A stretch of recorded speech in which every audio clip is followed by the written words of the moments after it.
Alright, so now we're going to talk about treating the drum. We got it sounding kind of where we want it, but there's still a bit of ring. So there's just a couple different ways that I found we can kind of treat that. The first is this thing called moon gels. You guys might have seen this at stores. It's this stretchy, sticky kind of gel that goes on your drum, and it'll kind of absorb some of the ring. And I'll show you what we can do with that. Another way, if you don't have moon gel or if you're in a bind, you can use tape. Tape will work just fine. This is some gaff tape, but really you can use any kind of tape that'll stay put, and I like to use paper with it. So I'll show you what those things look like, but first let's go with the moon gels.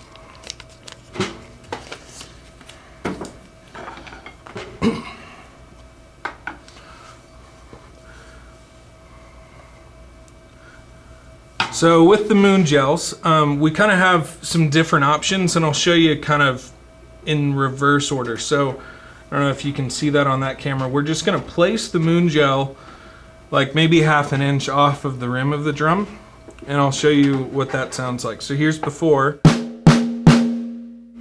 So we've got that singing ring, that boom, boom, boom, that kind of after ring. So we're just going to try and kill that. So I'm going to put the moon gel here, and here's what it sounds like now. Yeah, it's a little tighter now. It doesn't last as long. If it's really being stubborn, we can grab another gel, and we'll just drop another on. So I'll show you what that sounds like. I'll cut this out.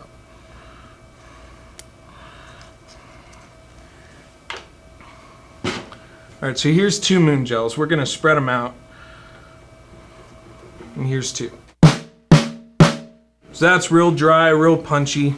Again, just like with drum tuning, the song and the style you're playing means everything. So if you're playing like trio rock stuff real open, you might want your snare to have some good ring on it. Sometimes, or if you're doing like more Americana or that kind of dead drum sound, you'll want it a bit deader to where it sounds a bit drier like that, okay? So that's using moon gels. We can also, let's say we wanted something in between. We've kind of had a lot of success with doing a moon gel kind of half on, half off like this. Some people will chop it in half. It's just getting less contact with the head. So here's what that sounds like. So it's a little more open than this. And it's just kind of somewhere right in between.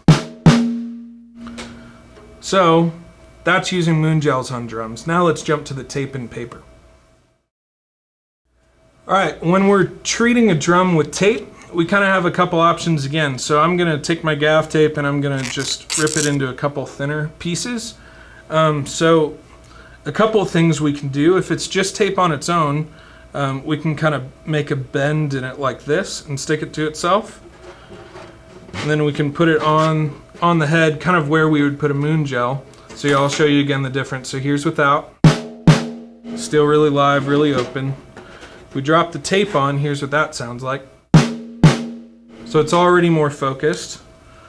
Again, if we do another, just go right there. Now that's more focused again.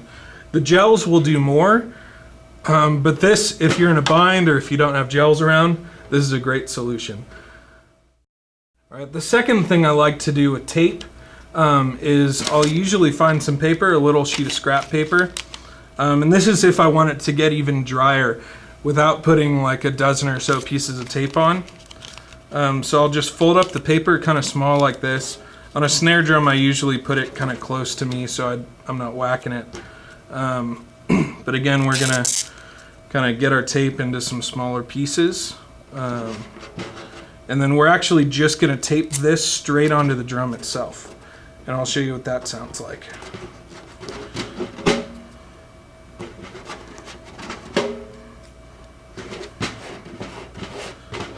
So we've got our little paper square, and here's what the drum sounds like now.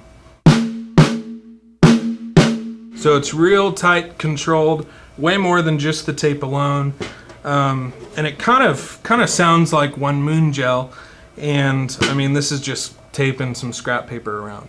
So that's kind of 3 or 4 ways you can kind of treat your drum to really hone it in, get it to sound right for your situation.